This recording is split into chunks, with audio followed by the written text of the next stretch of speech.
Kan harusnya kalau titik awal adalah kelahiran kita hari ini, semua kita sama. Buktinya tidak sama. Jadi kalau begitu titik awal kita bukan di situ. Jadi yang namanya hari kebangkitan bisa jadi sudah terjadi pada diri kita hari ini. Kita ini sudah dibangkitkan kembali di kehidupan yang sekarang. Untuk apa kita dibangkitkan? Coba.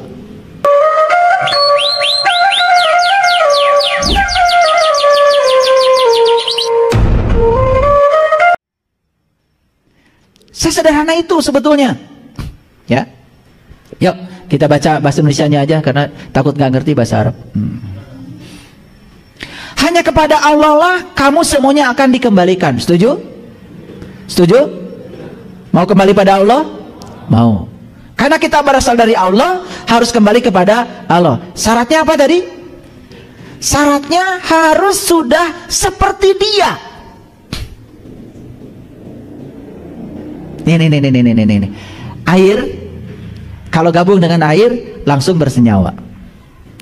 Tapi air gabung dengan minyak, tidak bisa bersenyawa. Apakah minyak itu ada airnya? Ada. Tetapi air yang terkotori oleh zat lain. Begitu kotorannya dilepaskan, kan sisanya air. Begitu digabungkan dengan air, baru bisa bersenyawa. Kira-kira begitulah ilmiahnya. Jadi ruhku ditiupkan oleh Dia kepada kita itu asli, murni, membawa sifat-sifat Dia. Tetapi begitu kita menjalankan tugas di kehidupan ini, ruhku itu banyak menyimpang. Yang menyimpang bukan ruhnya, jiwa yang ada dalam ruh. Makanya ruh dengan jiwa berbeda. Bagian dari ruh itu namanya jiwa. Nah, jiwa yang terkoyak karena terkotori oleh unsur lain, itu yang disebut dengan jiwa. Jadi ruh yang terkoyak karena terkotori oleh unsur lain, itu yang namanya jiwa. Jadi jiwa itu ruh yang terkoyak sebetulnya. Terkoyak karena ada ketidakmurnian melekat. Nah, ketika dia masih mengandung ketidakmurnian, dia tidak akan bisa pulang. Nih hadirin semuanya, sebetulnya dalam hidup itu nggak ada yang namanya musibah, nggak ada yang namanya berkah. Yang ada cuma kebenaran. Dan semesta akan memaksa kita untuk bersih sebersih-bersihnya sampai kita sudah bisa menerimanya. Saksikan saya, semua kejadian akan datang berulang-ulang kepada kita sampai kita bisa tulus ikhlas menerimanya. Sebelum kita menerimanya akan datang lagi. Makanya kita sering mengalami kejadian yang sama kok berulang-ulang. Sederhana pesannya, karena kamu belum menerima.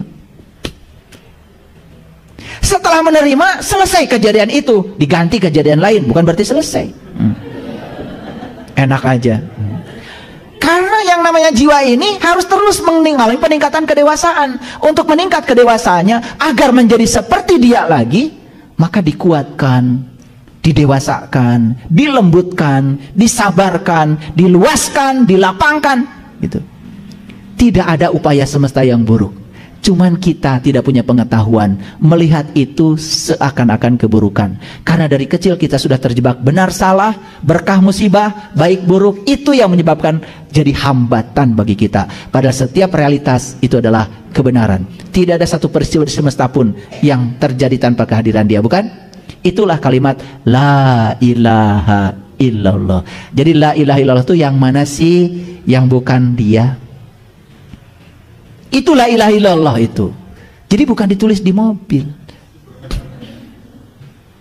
Jadi akhlak, jadi karakter diri. Gitu. Dan saya tahu yang la ilaha illallahnya sudah menjadi akhlak, dengan la ilaha illallahnya baru bacaan di mulut, saya tahu. Saya bisa tahu kok satu-satu. Nah, sebagai janji yang benar daripada Allah, sesungguhnya Allah menciptakan makhluk pada permulaannya, kemudian mengulanginya kembali.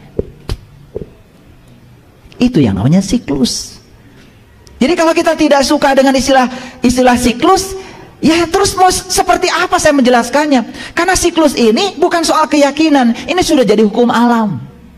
Gak percaya? Yuk lihat sekarang. Ada orang mati dikubur. Di mana dikuburnya? Di tanah. Hilang gak lama-kelamaan? Hilang. Menyatu dengan siapa? Dengan tanah. Jadi atom-atom yang di tubuh kita diurai lagi. Yang mineral air ke air, yang kalsium ke kalsium, yang magnesium ke magnesium, yang aurum ke aurum, hidrargium ke... Itu ada 140 unsur di semesta ini akan kembali ke unsurnya masing-masing. Setelah itu menyatu dengan tanah. Berikutnya apa? Kalian kan nanam singkong. Cep. Singkong ngambil makanan dari mana? Dari tanah. Makanan yang diambil apa? Apa? Semua unsur-unsur yang ada di tanah, termasuk tubuh yang sudah menyatu dengan tanah, kan sudah jadi tanah lagi. Betul apa tidak? Jadi singkong, jadi kangkung, jadi tomat, jadi toge. Dimakan siapa? Dimakan siapa? Dimakan kalian. Kita saya nggak ikut makan. Setelah dimakan jadi apa? Jadi saripati makanan yang namanya sel sperma, sel telur. Berpelukan, kan jadi lagi. Sesederhana itu kok. Betul nggak? Jadi tubuh ini bersiklus apa tidak? Bersiklus. Nanti tubuh saya ditinggalkan kan oleh diri sejati saya? Dikubur? Ya terserah, mau dikubur, mau dibakar, mau jatuh di laut, mau dimakan ikan, ujung-ujungnya dimakan manusia lagi. Betul apa tidak? Yang jatuh di laut dimakan ikan, ikannya dimakan kalian juga, gak dimakan saya ya.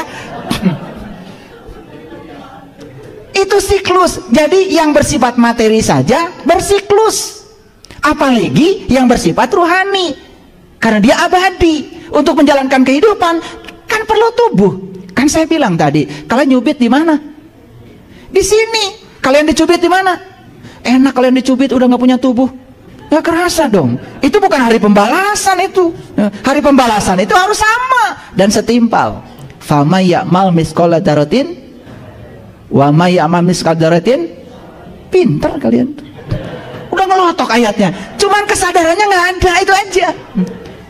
Kalau sudah sadar ayat itu, atuh berhenti bikin sebab buruk, berkata yang buruk, menciptakan perilaku yang buruk, meniresap eta amak teh. Sudah jadi hobi, dikit-dikit nyolot, dikit-dikit marah. Anak disebut salah oleh kita, marah. Ya Allah, anak itu sedang belajar, tamu agung yang datang ke semesta untuk dihormati oleh kita. Siapa tahu yang sebut anak kita hari ini adalah leluhur kita yang sedang mengambil kebaikan dari kita. Makanya kan doanya juga Allahumma gfirli wali walidayya warhamhuma kama rabbayani shaghira. Ya Allah, ampunilah aku dan dosa kedua orang tua. Sayangi beliau sebagaimana beliau menyayangi aku waktu aku kecil. Waktu kecil kita disayangi mereka, mereka kecil disayangi kita. Hati-hati, yang disebut anak cucu kita itu siapa? Kan buah mah tidak akan jatuh jauh dari pohonnya. Makanya akan bersiklus di situ-situ terus sampai selesai utangnya. Makanya ayat ini mengatakan, coba lihat ya, sesungguhnya Allah menciptakan makhluk pada permulaannya, kemudian mengulanginya kembali. Ini ayatnya jelas, agar dia memberi pembalasan kepada orang-orang yang beriman dan mengerjakan amal soleh dengan adil. Jadi untuk memberikan pembalasan diciptakan kembali, diulang kembali siklusnya. Kalau hari ini, mohon maaf, ada yang hari ini berlimpah aja, kerja sedikit saja duitnya banyak, itu karena karma baikmu. Jangan-jangan dulu kamu senangnya berbagi. Makanya kalau guru saya mengajarkan, kalau kamu ingin masa depanmu gemilang, penuh dengan kebahagiaan, satu, perbanyak kebaikan hari ini. Karena kalau hari ini kamu berbuat baik, maka karma baik tidak akan pernah hilang kemanapun. Karena semua pemberianmu tidak ada buat orang lain, kecuali buat kamu sendiri. Makanya saya kalau ada orang mau diberi oleh saya ucapkan terima kasih. Terima kasih mau menerima pemberian saya. Saya tidak paksa orang lain harus berterima kasih pada saya. Karena apa? Kalau tidak ada orang yang mau diberi, saya juga tidak punya kebaikan. Makanya coba belajar mengajarkan berterima kasih pada diri kita. Jangan paksa orang lain yang kita beri berterima kasih pada kita. Kita berterima kasih pada mereka. Terima kasih ya sudah datang mengambil pemberian saya. Kalau tidak ada kalian, saya tidak bisa berbuat kebaikan. Sebanyak apapun harta saya tidak bisa berbuat kebaikan. Dan saya tidak bisa menitipkan kebaikan saya pada kalian. Jadi sebetulnya ketika kita memberikan kebaikan gitu, kita sedang menitipkan kebaikan kita di surga. Dan itu akan kembali dalam bentuk kebaikan. Maaf ya, ada orang yang hari ini susah sekali. Ya, cari uang susah, orang yang ngasih nggak ada. Maaf ya, mungkin kamu pernah jadi orang kaya di kehidupan yang dulu, tapi pelitnya auzubillah. Kalau dipahami seperti itu, semua itu menjadi gampang. Oh, ya sudah, sekarang saya akan bangkit, saya akan melakukan kebaikan walaupun saya tidak punya sedikit, terus melakukan kebaikan. Ternyata memberi pada saat kita tidak punya jauh lebih mulia daripada kita memberi saat kita sedang berkelebihan. Memberi saat kita berkelebihan biasa karena kita sedang berkelebihan, tapi kita punya ngan sakit itu nak, ada orang yang butuh dikasih sama orang lain. Percaya sama saya, itu pemberian bukan untuk siapa-siapa kecuali untuk diri kita sendiri. Yuk sekarang kita yakini tidak ada pemberian buat orang lain, karena semua pemberian adalah tabungan buat kita sendiri. Paham ya? Itu pembelajarannya ya. Lanjut ya. Dan untuk orang-orang yang tertutup, kafaro, disediakan minuman air yang panas dan azab yang pedih disebabkan ketertutupan mereka. Kita lihat ayat selanjutnya. Ini Quran surat Ali Imran, surat ketiga ayat 161. Tidak mungkin seorang nabi berkhianat dalam sebuah urusan. Barang siapa yang berkhianat dalam sebuah urusan, maka pada hari kebangkitan, kapan hari kebangkitan? Nah, kita kalau mengartikan hari kebangkitan selalu saja nanti. Padahal siapa tahu kehidupan kita yang sekarang ini sudah hari kebangkitan bagi kita dari kehidupan yang sebelumnya. Kita tuh sudah bangkit lagi sekarang. Artinya kita sudah diberi kehidupan yang baru. Paham maksud saya? Jadi hari kebangkitan itu selama ini dipahami selalu saja ya dimatikan semua baru nanti kayak jamur katanya begitu. Terus diabringkan di posyandu ada penimbangan kan? Penimbangan. Terus yang banyak kebaikannya langsung masuk surga, yang sedikit keburukannya langsung masuk neraka selamanya. Begitu. Kan kita itu bukannya mau kembali ke Allah, kok jadi kembalinya ke surga? Kan tidak ada ayatnya sesungguhnya kita berasal dari Allah kembali ke surga. Kan ayatnya juga sesungguhnya kita berasal dari Allah dan akan kembali kepada Allah. Nah, untuk kembali kepada Allah kita akan mengalami beberapa siklus sampai kita bisa bersih. Suka atau tidak suka itu sudah menjadi hukum alam. Makanya dunia psikologi membuktikan ternyata kita ini punya past life. Kan ada orang yang di past life, ada orang yang di past regresi, ingin tahu masa lalunya di mana, hidup di mana. Itu sudah menjadi ranah sains, bukan ranah keyakinan. Dan itu ada ilmunya, namanya hipnosis. Jadi kita bisa masuk ke alam bawah sadar orang dan kita bisa tahu data dia. Karena alam bawah sadar itu disebut long term memory. Memori jangka panjang. Oleh karena itu maka jangan heran kalau hari ini ada orang yang baru lahir dia sudah bisa rumus matematika, sudah bisa bahasa Inggris, sudah bisa melukis. Kan tidak mungkin itu kesadaran yang dibangun di kehidupan yang sekarang. Sekolah juga belum. Pasti itu bawaan dari kehidupan yang sebelumnya. Itu yang sering disebut dengan indigo. Dia punya kelebihan. Itu kesadarannya dibawa ke kehidupan yang sekarang. Dan itu anugerah yang sangat luar biasa. Lihat hadirin, kalau titik awal kehidupan kita adalah kelahiran kita yang hari ini, harusnya coba anak yang lahir di hari yang sama harusnya sifatnya sama. Waktu umur seminggu sifatnya sama, waktu umur sebulan sifatnya sama, waktu umur setahun sifatnya sama.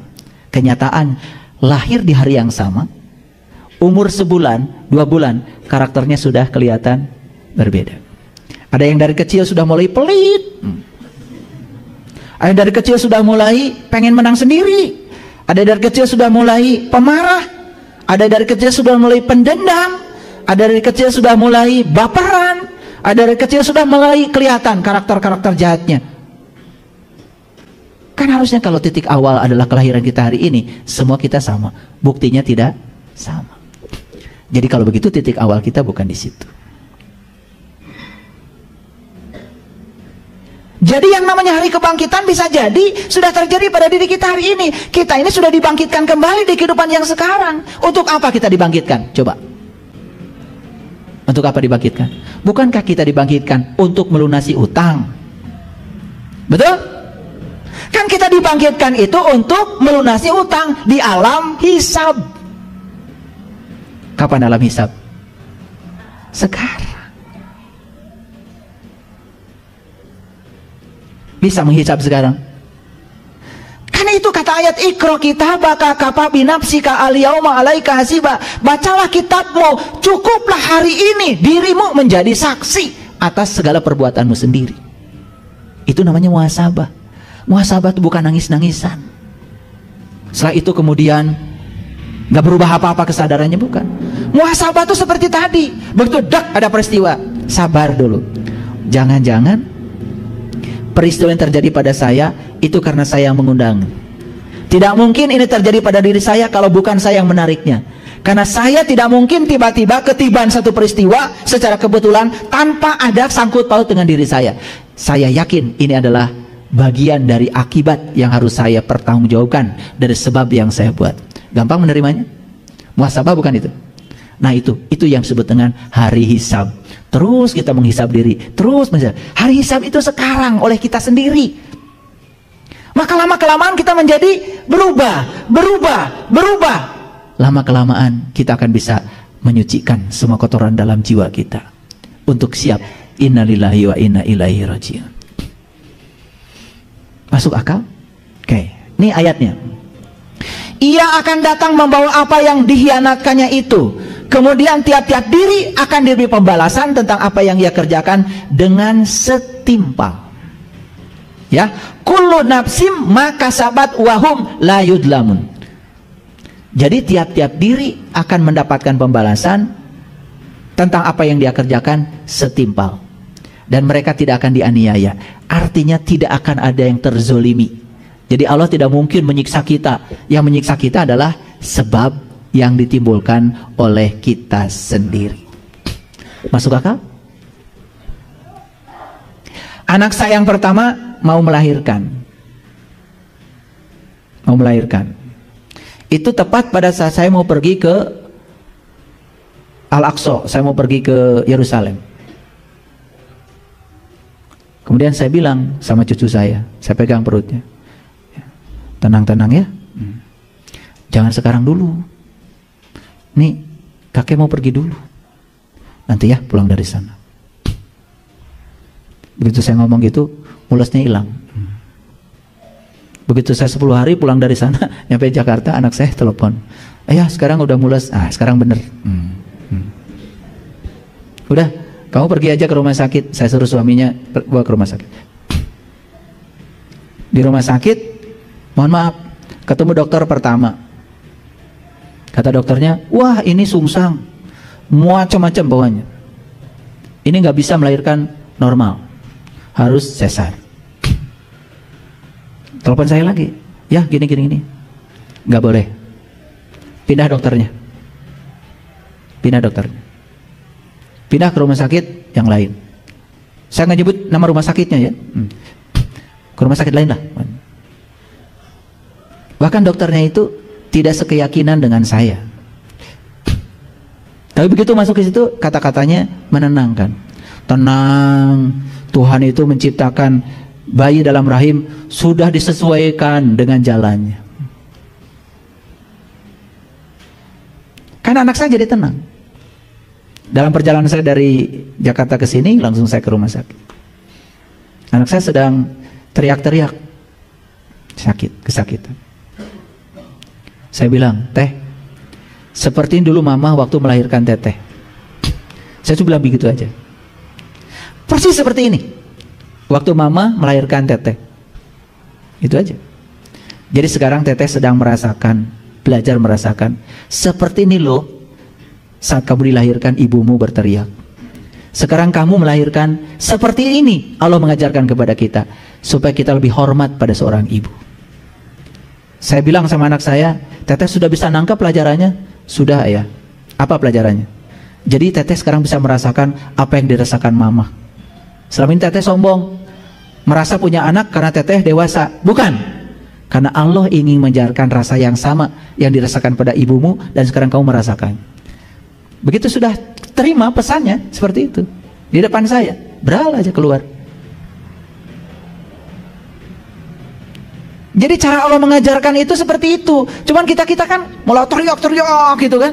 Coba, tidak mungkin peristiwa itu terjadi secara kebetulan tanpa ada sebabnya. Jadi semua di semesta ini adalah pelajaran.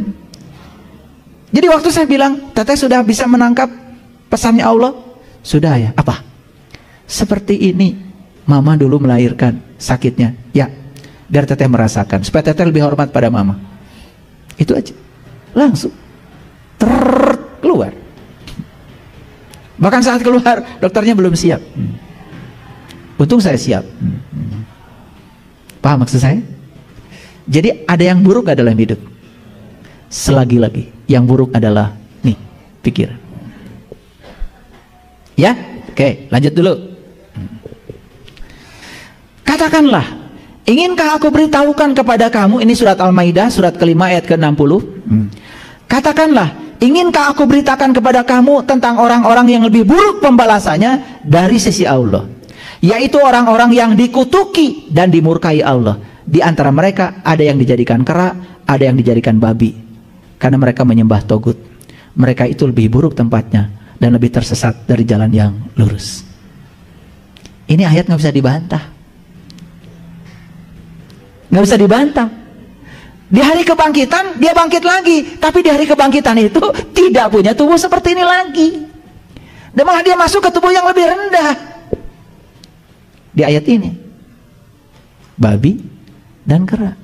Jadi sebetulnya hadirin, semua tubuh-tubuh yang rendah itu bisa jadi dulunya adalah ruh yang pernah tinggal dalam tubuh sini, tapi karena tidak bisa memanfaatkan amanah Allah selama hidupnya, maka dia harus menanggung akibat dari situ.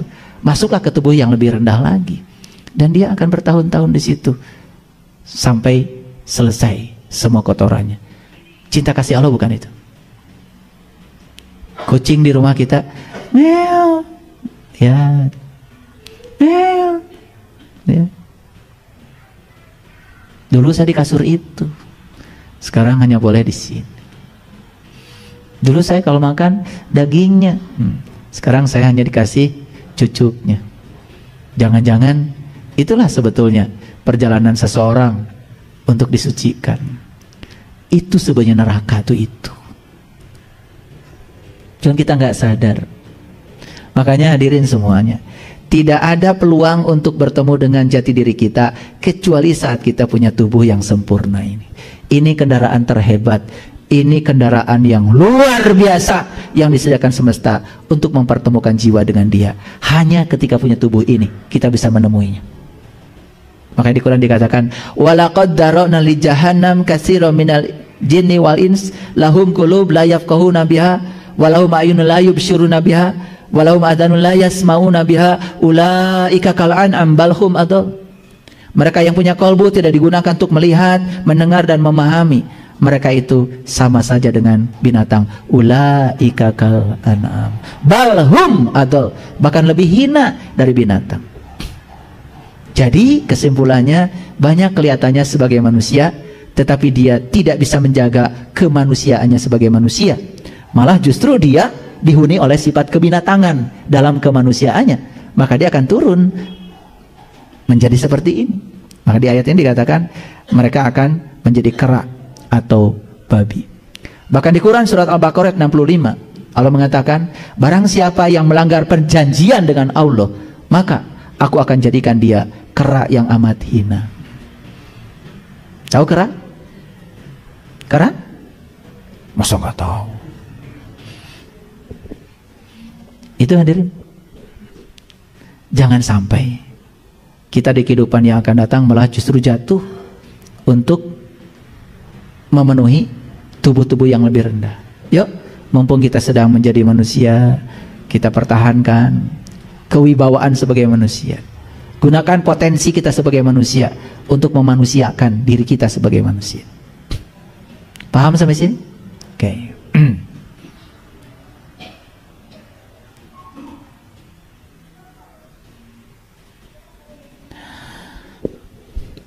Bagaimana cara mengurangi karma?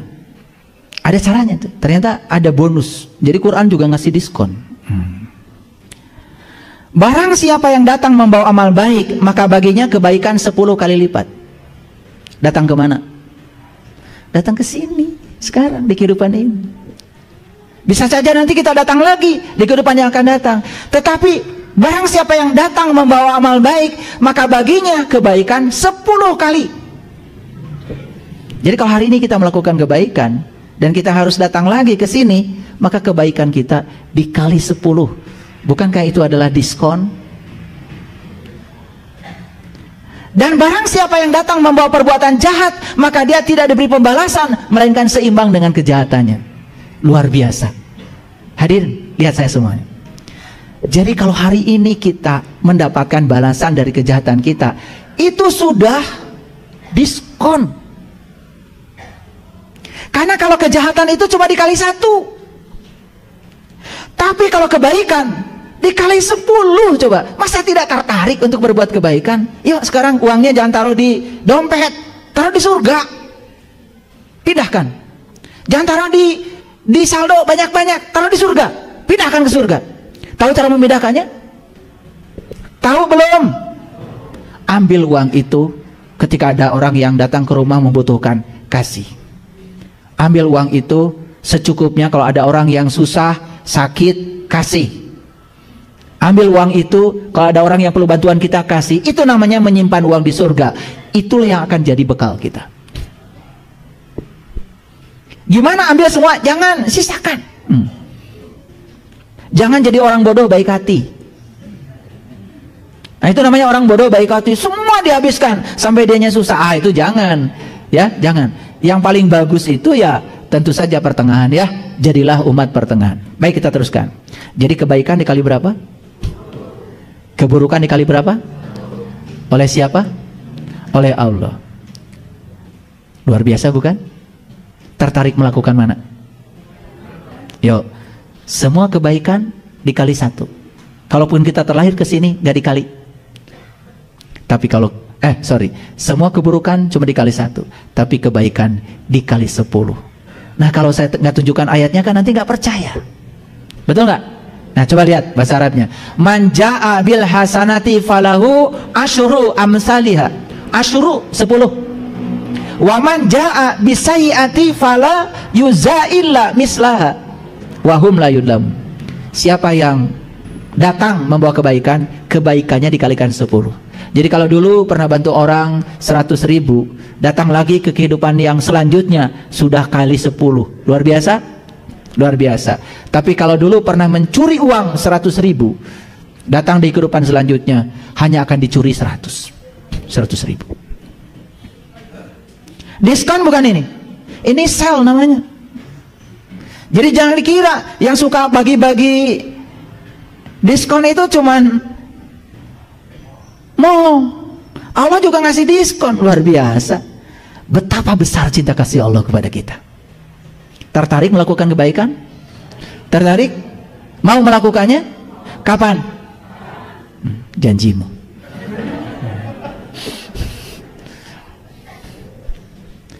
Nah, kita lihat ayat selanjutnya. Ini Quran surat Yunus ayat 30.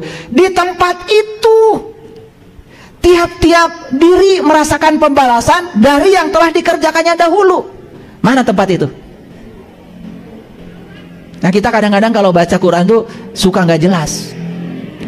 Di tempat itu tiap-tiap diri merasakan pembalasan dari apa yang telah dikerjakannya. Mana tempat itu? Mana? Nih. Di tempat itu, di tempat itu, di tempat itu. Kan kita juga melakukan kebaikannya, melakukan sebabnya di tempat itu, menerima akibatnya di tempat itu. Di tempat itu tiap-tiap diri merasakan pembalasan dari apa yang telah dikerjanya dahulu, dan mereka dikembalikan kepada Allah, pelindung mereka yang sebenarnya, dan lenyaplah dari mereka apa yang mereka ada-adakan. Jadi sebelum kembali kepada Allah itu, di tempat itu dia akan menerima pembalasan. Jadi saya kasih tahu sekali lagi, jangan nyubit kalau nggak mau dicubit. Saya mau nanya, dicubit sakit nggak? Apa pesannya? Pesannya apa? Duh, dicubit itu ternyata sakit. Pesannya jangan nyubit. kalian begitu cubit sakit, cubit lagi. Begitu apa tidak?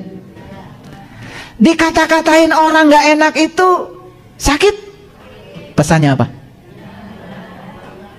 Kalian tuh kalau ngejawab pinter. Kalau dikata-katain orang tuh sakit ya, pesannya apa? Oh, dikata-katain begitu ternyata sakit, itu pesannya saya nggak mau mengatakan yang seperti itu pada orang lain. Itu maksudnya Allah mengajarkan rasa sakit itu bukan kita menimbulkan sakit yang sama. Pelajarannya apa? Oh, saya dikata-katain gak enak sama orang. Jangan-jangan saya di kehidupan dulu pernah ngata-katain yang sama. Kata ayat ini, di tempat itu tiap-tiap diri akan merasakan pembalasan.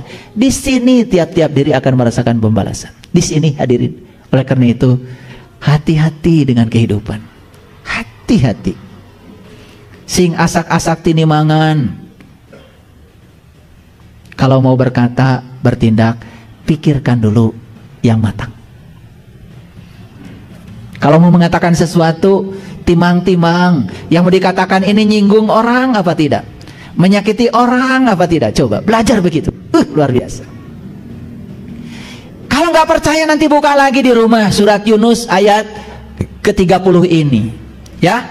Di tempat itu tiap-tiap diri merasakan pembalasan dari apa yang telah dikerjakannya dahulu, dan mereka dikembalikan kepada Allah pelindung mereka. Jadi sebelum dikembalikan pada Allah, tiap-tiap diri harus merasakan pembalasan dulu. Di tempat mana? Di tempat itu. Di mana? Di sini. Sekarang masih mau menolak? Masih mau menolak? Sok sekarang. Semua kebaikan yang kita terima itu karma baik kita. Semua keburukan yang kita terima itu pun sebab yang menimbulkannya adalah kita sendiri. Belajar bertanggung jawab. Baru keren. Nah, itulah. Kalau ngaji sudah sampai di situ, aduh, keren. Saya tambah lagi, Quran surat Hud ayat 109. Dan sesungguhnya kami pasti akan menyempurnakan dengan seadil-adilnya pembalasan mereka, dengan tidak dikurangi sedikit pun. Kira-kira yang tidak dikurangi apa? Kejahatan. Karena kalau kebaikan kan tadi udah dikali 10. Masih ragu-ragu? Oke. Nah, di mana kita menyelesaikan semua utang itu? Perhatikan. Raga manusia merupakan wadah dari berbagai kisah perilaku yang diperbuatnya pada zaman dahulu. Itu yang disebut dengan suratan takdir. Jadi kalau gitu suratan takdir siapa penciptanya? Siapa? Kita dari tadi siapa? Saya gitu. Ya Allah, bilang saya aja nggak mau, maunya bareng-bareng. Kita hati-hati termasuk saya. Raga manusia merupakan wadah dari berbagai kisah perilaku yang diperbuatnya pada zaman dahulu. Itu namanya suratan kehidupan. Lihat saya semuanya. Wajah kita begini, itu data kita. Bukan Allah mau menciptakan si A pesek, si B mancung. No. Makanya di tubuh kita ada sel. Di setiap sel ada DNA. Di setiap DNA itu ada 3 miliar data. DNA itu adalah pusat data kita. Itu yang disebut dengan fitrah genetika kita. Kita datang ke dunia wajahnya seperti ini, golongan darahnya seperti itu data kita. Kenapa? Karena tubuh kita akan dipakai oleh jiwa kita yang akan menyelesaikan utangnya sendiri. Dan untuk menyelesaikan utang itu perlu tubuh yang sama frekuensinya dengan jiwa yang datang ke sini. Ngerti sekarang? Itulah fisika dengan metafisika itu simetri. Luar biasa. Ya? Nah, nanti lebih jauh lagi kenali diri kita. Tubuh kita ini saja sudah sangat luar biasa hebatnya. Di sini ada namanya pineal gland, besarnya itu cuma lebih besar sedikit dari ukuran beras. Tetapi dia itu terbuat dari piezoelektrik namanya itu. Piezoelektrik itu adalah kristal yang memiliki sifat piezoelektrik. Piezoelektrik itu apa artinya? Suatu bahan di material di alam semesta ini, kalau dia mendapatkan tekanan mekanik, dia akan berubah menjadi listrik.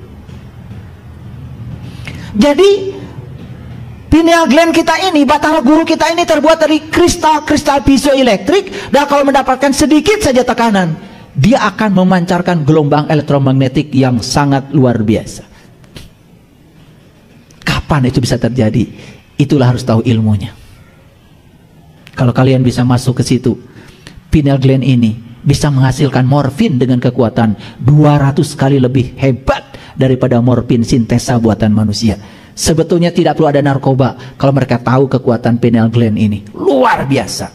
Bahkan itu bisa menimbulkan kecerdasan, bisa menimbulkan kesehatan, bisa mengaktifkan medan kuantum yang ada pada diri setiap manusia. Luar biasa. Gimana cara mengaktifkannya? Salah satunya belajar olah nafas.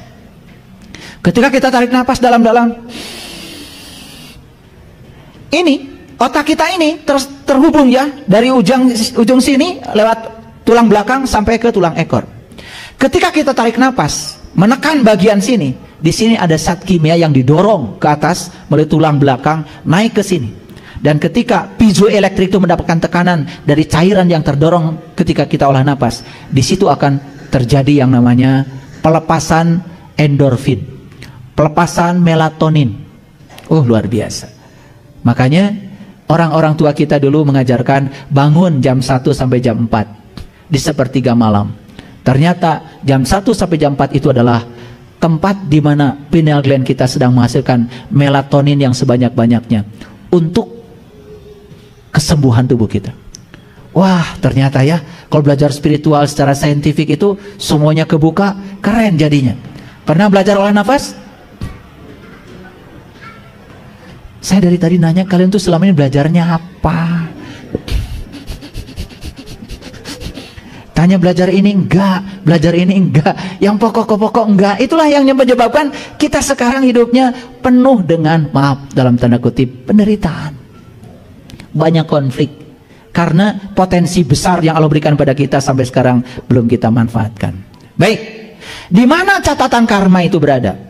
Catatan karma yang berada pada diri seseorang terjadi secara pasti. Tubuh manusia adalah kumpulan data yang membungkus daya kehidupan. Tubuh manusia menyandang karma yang tidak dapat ditolaknya. Bentuk tubuh, wajah, warna kulit dan sebagainya bukanlah sebuah halangan untuk menerima catatan kehidupan di masa lalu. Jadi semua bentuk tubuh dan lain sebagainya termasuk warna kulit itu semua bersesuaian dengan jiwa yang ada di dalamnya. Itu sudah sangat simetri dalam rangka menyelesaikan utang jiwa kita sendiri. Terimalah diri kita apa adanya sekarang. Ternyata luar biasa ya Allah menciptakan tubuh ini. Nah, hasil akhir dari pelajaran kita hari ini ya seperti yang saya sampaikan tadi. 1, yuk kita waspada terhadap segala perilaku.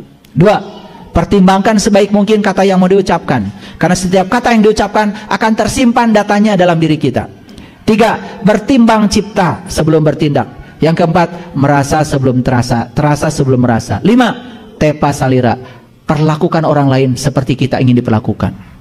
6, tidak menjadi penghambat bagi orang lain yang sedang menjalani karmanya. Yang ke-7, mampu berdamai dengan segala keadaan. Sudah bisa berdamai dengan segala keadaan sekarang? Kenapa? Sudah tahu ilmunya. Tidak ada sesuatu yang datang kepada saya kecuali saya yang mengundangnya. Sekarang saya terima dan saya bertanggung jawab terhadap semua itu. Enak tidak enak, dalam pandangan Allah itu adalah kebenaran. 8, mampu berdamai dengan diri sendiri ketika susah maupun senang. 9, matang dalam mengambil keputusan. 10, meninggalkan lakon yang tidak berguna bagi alam semesta. Semua hal yang tidak berguna, lakon-lakon itu tinggalkan sekarang juga. 11, senantiasa bercipta bersih, menimbang sebaik mungkin apa yang akan dilakukan. 12, menyadari kesalahan yang harus diakhiri dan memutus mata rantai karma. 13, tidak menambah jumlah rekaman keburukan lagi. Yuk, sayangi diri kita. Ingin pulang kepada Allah? Yuk, kalau ingin pulang kepada Allah, gunakan bagian dari kajian kita hari ini untuk bisa menerima semua hal yang terjadi dalam hidup apa adanya. Belajar bertanggung jawab. Setiap kita menerima akibat, itu adalah sebab yang kita buat. Tidak mungkin hari ini kita panen jagung kalau kita tidak menanam jagung. Tidak mungkin hari ini kita panen padi kalau tidak menanam padi. Semua yang sedang kita panen hari ini adalah buah tanam kita sendiri. Setuju? Setuju? Oke. Dengan kajian ini kita punya paradigma baru. Oh, seperti itu cara memahami kehidupan. Sekarang saya lebih sadar lagi. Waspada. Waspada. Terima kasih. Assalamualaikum warahmatullahi wabarakatuh.